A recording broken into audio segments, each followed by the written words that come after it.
الحمد لله والصلاة والسلام على رسول الله، وبعد. قصة عن الجار تحكي قيمة الجار. قصة حدثت لعلها في زمن الخلافة العباسية. يحكى أن جار كان على علاقة طيبة مع جاره، بل على علاقة متميزة، وكانوا مثل الأخوة.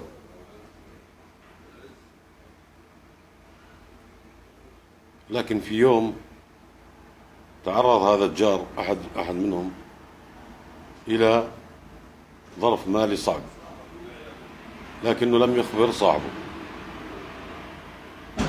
فاضطر إلى أن يعرض البيت للبيع. بيته عرضه للبيع لأنه صاحب ديون، لكن جاره عرف من ناس انه جارك تعرض ظرف مالي صعب وعليه ديون وعنده مشاكل، وعارض بيته للبيع.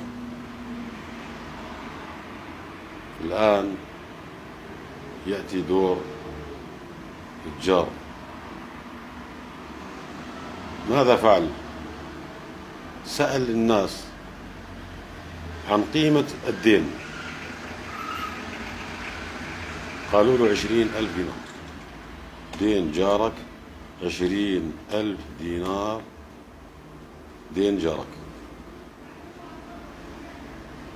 راح صاحبنا أعطى 20,000 دينار لأحد السماسرة، وأعطاه 20,000 فوق 20,000. خبروا هذه تعطيها لجاري، بتقول له إنه هذه أيضا ثمن الجيرة. فلما الرجل وصل المبلغ استغرب الجار، قال له هذا جاري عمل كذا؟ قال له نعم.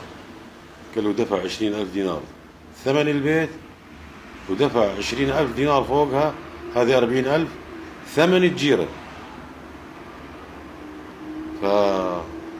فراح لصاحبه جاره، قال له يعني الله يجزيك خير، بس يعني انت يعني هذا يعني شيء فوق المطلوب.